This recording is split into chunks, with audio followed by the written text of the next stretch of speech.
Hola de nuevo, bienvenidos a la última parte de este día sobre materiales. Esta parte va a ser un coloquio donde podréis hacerle todas las preguntas que tengáis a las dos personas que han hecho sus ponencias. Así que, bueno, si tenéis alguna pregunta, pues adelante. Bueno, y si no, hacemos tú y yo una.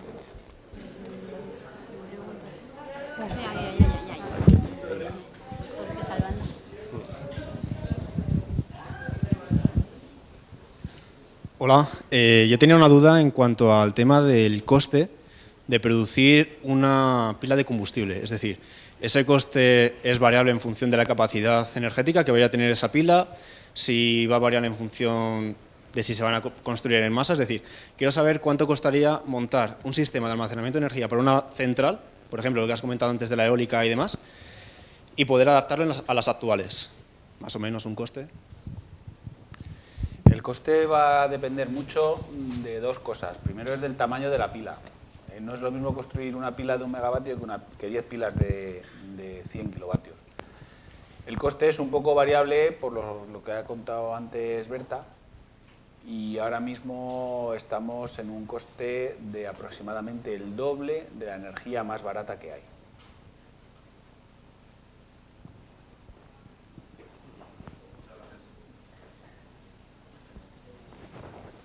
Si puedo añadir algo, lo que tú has hablado me parece interesante. Lo de en el momento en el que esto se empiece a producir en serie y a gran escala, evidentemente el coste se va a abaratar. El problema que tiene esta tecnología es que de momento es casi, no de diseño, pero casi, ¿sabes?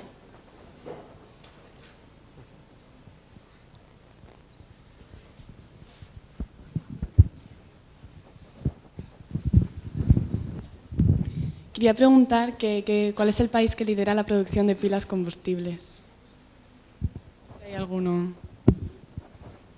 Yo creo que desde el punto de vista de componentes, yo creo que los canadienses son pioneros, tienen un montón de empresas dedicadas a ello. No sé si tú, Carlos, tienes otra opinión, pero... Estados Unidos y Canadá son los mayores fabricantes de pilas de combustible y además son los que más la utilizan en aplicaciones estacionarias. Luego, el mundo del motor japonés es el que está liderando el uso de las pilas de combustible en usos móviles. Muchas gracias. Sí, hola, yo quería preguntar cuánto valdría una pila de combustible de hidrógeno, pero individual, porque estabas comentando antes lo de tener en casa una pila de hidrógeno, ¿cuánto costaría a nivel individual? Ahora mismo no hay coste para eso. No hay nada. No hay coste básicamente porque no solamente es el precio de la pila de combustible, del cacharrito en sí mismo, sino que no tendrías distribución de hidrógeno como para poderla alimentar. Entonces ese coste añadido al otro coste, ahora mismo para aplicaciones domésticas al uso no podemos ir a ninguna tienda a comprar una pila de combustible.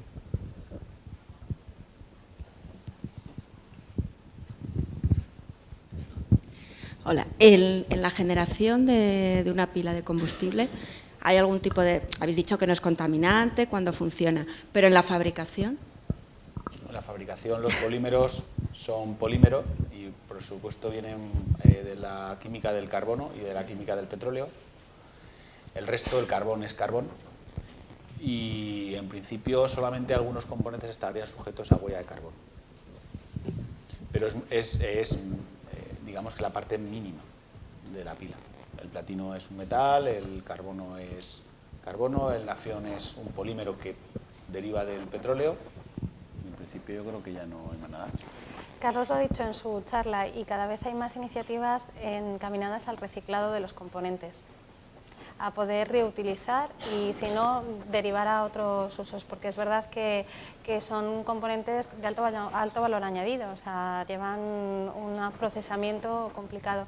Entonces sí que es cierto que incluso se proponen proyectos de investigación encaminados a desarrollar este tipo de tratamiento post-uso.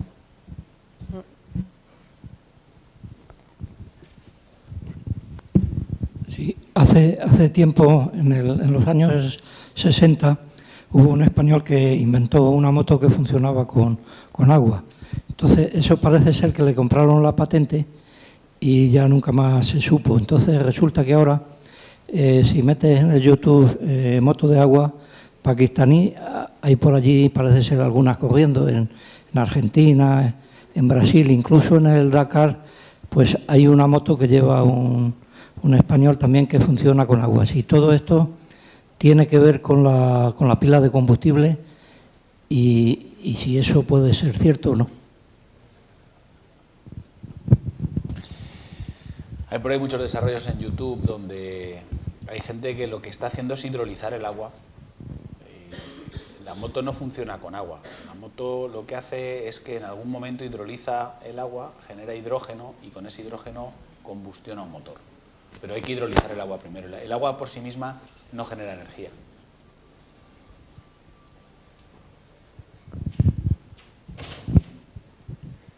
Hola, buenos días. En la charla de Berta habías dicho que se intenta reducir el platino y si no se puede, bueno, en el mejor de los casos se sustituye por otra cosa. ¿Por qué otra cosa? ¿Y cuál es la eficiencia de esos nuevos materiales para catalizadores? Pues mira, la única sustitución total del platino es la que os he contado, es este tipo de catalizadores que son una especie, no son exactamente organometálicos, pero parecidos, es decir, un entorno de carbón, nitrógeno, algunos átomos metálicos. Esta es la única sustitución real comercial que hay ahora en el mercado. En cuanto a las eficiencias, son comparables, ¿eh? Yo he visto gráficas a nivel de laboratorio, hechas a nivel de laboratorio, ¿eh? Y es verdad que las respuestas son comparables.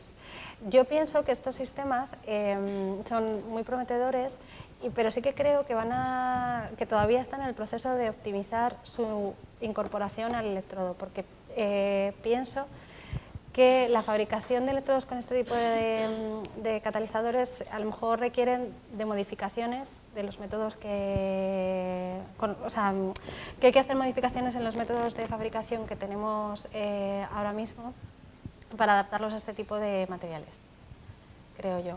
Y no sé qué más me has preguntado, ¿el coste? El coste son bastante más baratos, son casi $3 por kilovatio, o sea que bastante más baratos que el platino.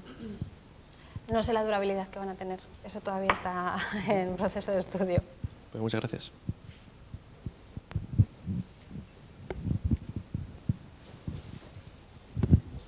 Hola, buenos días. Puesto que ustedes son, si no me equivoco, en su caso del CSIC y en el suyo del ámbito de la empresa privada, quería preguntarles sobre su visión, sobre cómo ven el mundo de la investigación en España, tanto en el sector público, dependiente de lo público, como en el sector privado. El desarrollo científico y etcétera. El impulso que tiene España. Bueno, en España la investigación en el sector privado está focalizado ahora mismo en el ámbito energético y más en el ámbito de las energías renovables, ¿vale? Pero desde un punto de vista del desarrollo masivo de componentes, ¿no? Tipo molinos de viento, más grandes, más eficientes. Lo que busca la investigación de la empresa privada es la eficiencia de lo que ya existe. O sea, una empresa privada no investiga para desarrollar un producto de cero. O sea, esa labor corresponde más a centros de investigación o a universidades, que tienen que hacer el desarrollo de la investigación de cosas básicas. La industria lo que hace es hacerlo más grande, hacerlo más eficiente, pero de lo que ya está aprobado. Entonces, en ese ámbito es en el que se dirige, por ejemplo, los esfuerzos de empresas como Gamesa, que está investigando hacer molinos de viento más fiables, más grandes, con más producción, con menos averías. Se ha investigado para aprovechar la energía de las mareas, para poner parques eólicos en mitad del Mar del Norte. Pero eso es ya tecnología aprobada que ya sabemos que funciona, sabemos cuál es su coste inicial y somos capaces de, mediante la investigación y el desarrollo, reducir los costes y mejorar la producción. Esa es la labor de la investigación en la empresa privada. En el sector público las cosas son diferentes, al menos en el tema de las pilas de combustible en particular. ¿Por qué? Porque aquí en España no tenemos una empresa que esté centrada en el desarrollo de componentes, al menos refiriéndome yo al campo en el que yo trabajo, no la hay como tal. Hay empresas que lo que hacen es lo que ha dicho Carlos, optimizar lo que ya hay. Entonces, los esfuerzos que hacemos desde los laboratorios, evidentemente, al menos en mi centro y en centros semejantes a los nuestros, son desarrollos de ciencia básica para intentar mejorar alguna propiedad, sustituir algún material, pero no están condicionados o no están sujetos a que haya venido una empresa y nos haya dicho, oye, es que necesito que me hagáis este desarrollo. En temas de pilas de combustible generalmente es difícil. Por lo tanto, la forma en la que conseguimos financiar nuestra investigación es solicitando ayudas pues, a todos los planes que hay de investigación a nivel estatal, que sí que nos apoyan, pero son ayudas, claro, competitivas. Tenemos que escribir un proyecto, escribir un buen proyecto y conseguir que nos lo den, ¿sabes? Con lo cual, apoyos, pues hombre, a mí me gustaría tener más, la verdad. Me gustaría tener un poco más de input de la empresa privada, pero creo que cada vez nos estamos distanciando más. Nos pasa mucho en las convocatorias europeas. Nosotros antes íbamos con posibilidades, presentábamos proyectos a Europa y íbamos con posibilidades. Ahora, el grupo que gestiona toda la parte de pilas de combustible y de hidrógeno en Europa es un grupo fundamentalmente industrial y los desarrollos que quieren no son quiero que me sintetices un material, no. Quiero que mi pila de combustible permita a este autobús estar funcionando, yo qué sé, meses, días, en distintas condiciones ambientales, etcétera. Eso es lo que quieren. Con lo cual nosotros ahí cada vez tenemos menos cabida. Yo quiero pensar, y quiero ser optimista en esto, que eso va a ser un poco cíclico. Es decir, una vez que toda la demostración de los sistemas esté hecha, una vez que las cosas estén más implementadas, haya una llamada diciendo, oye, que es que esto se nos queda corto, es que nos hace falta todavía conseguir que sea más, que tenga una mayor durabilidad, conseguir una reducción de precio. Quiero pensar que va a ser así, pero de momento... Hola de nuevo.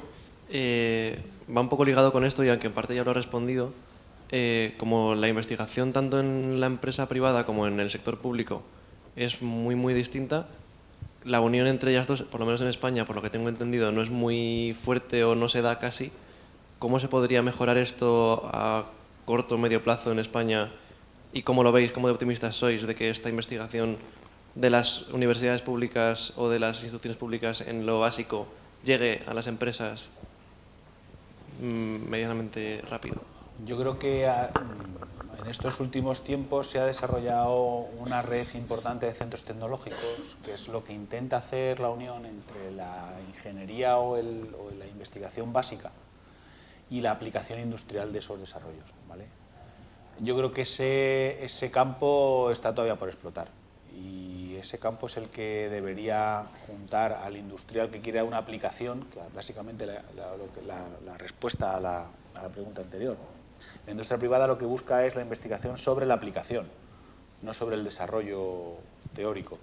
Y el desarrollo teórico se queda en desarrollo teórico y sirve para poco si no tiene una aplicación industrial. Entonces yo creo que ahí el papel de los centros tecnológicos que hay repartidos por todo el país es un buen embrión, pero ahora mismo no está nada más que en fase de embrión. Gracias. A capela.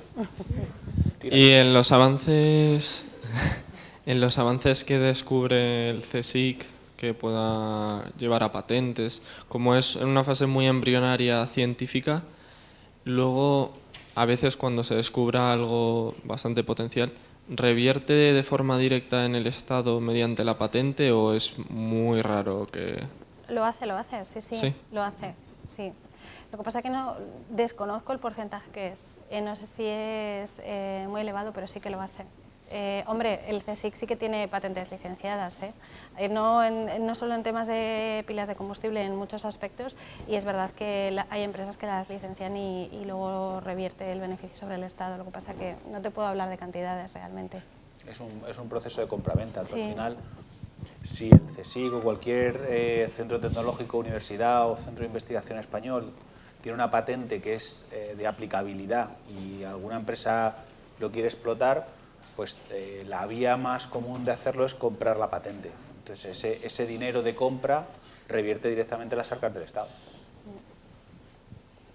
O los royalties. Sí. Eso. Y a los inventores, en menor grado, pero también.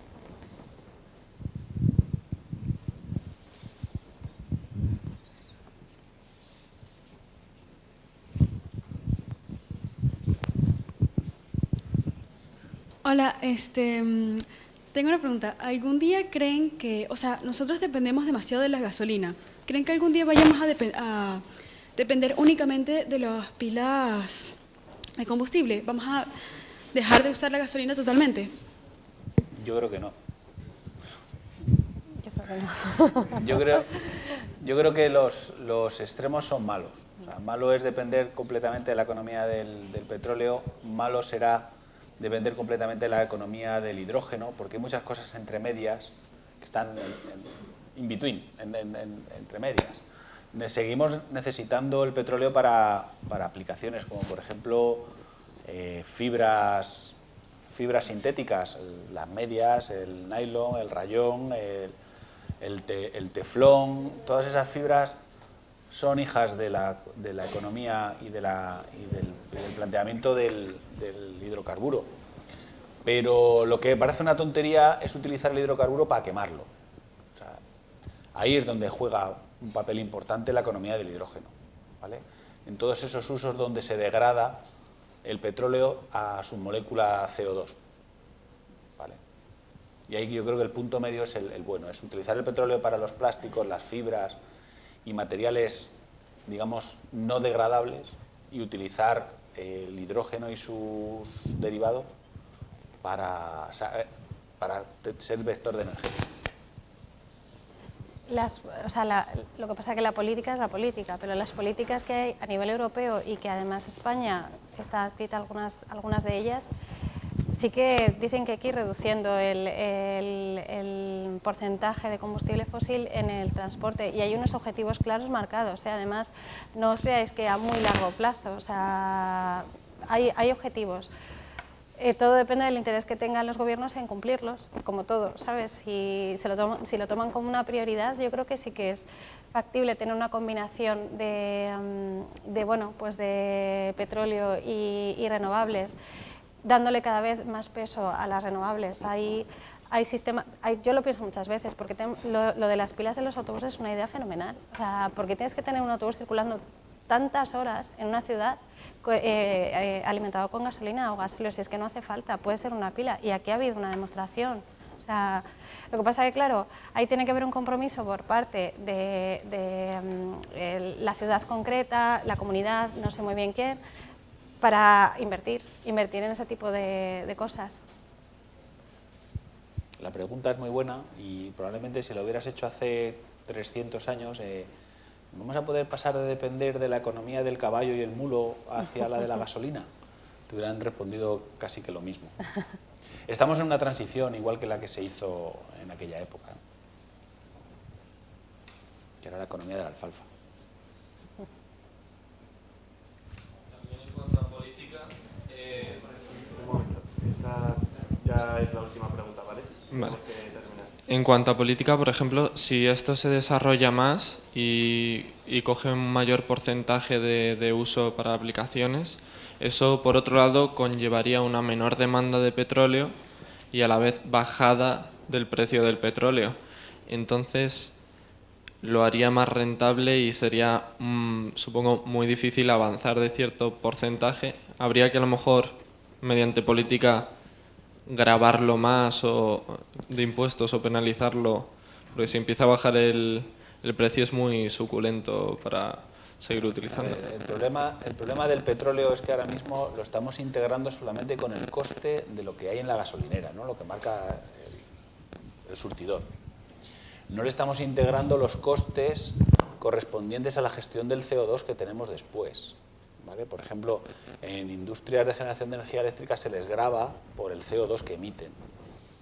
Si nosotros fuéramos capaces de grabar a cada coche o a cada autobús con el gravamen correspondiente no ya al petróleo, sino al CO2, pues probablemente esa cuenta sale siempre favorable al hidrógeno, por un lado. Y por otro lado, como he dicho antes, el petróleo tiene que servir para lo que tiene que servir y no es para quemarlo, ¿vale? Entonces, si es muy barato, pues tendremos las zapatillas del Decathlon más baratas. Del Gore-Tex será mucho más barato, ¿vale? El teflón será mucho más barato. Pero yo creo que hacer el cálculo sobre lo barato que es un combustible que no me cuesta nada quemarlo y lo voy a tirar, sobre uno que es renovable y reutilizable, yo creo que ahí no hay cuenta que hacer, muy poca cuenta. O sea, no se debería llegar a eso. De hecho, fíjate cómo será que ahora los países productores de petróleo están produciendo petróleo, han bajado el precio, ¿vale? Y lo que te podría pensar es que ellos mismos, su generación de energía eléctrica podría ser quemando petróleo, ¿no? Queman su gas. Pues han construido algo así como 15 o 20 centrales nucleares en mitad del desierto. ¿Vale? Ellos no integran ese coste de que es muy barato el petróleo ahora, porque ellos también tienen una conciencia medioambiental, que eso también hay que integrarlo. Es que a lo mejor llega un momento en el que es tan barato, pero está prohibido utilizarlo en determinados usos. ¿Sabes? Depende. El plomo es muy barato, el plomo no se puede utilizar en el ámbito humano, por ejemplo. O el mercurio, por ejemplo. El mercurio es muy barato y está ahí, que nadie lo utiliza para nada. ¿Vale? Hay materiales que son muy baratos pero ya no tienen utilidad. Más que nada porque los efectos secundarios que pueda tener o el impacto que eso pueda tener sobre el medio ambiente, pues los hacen inviables.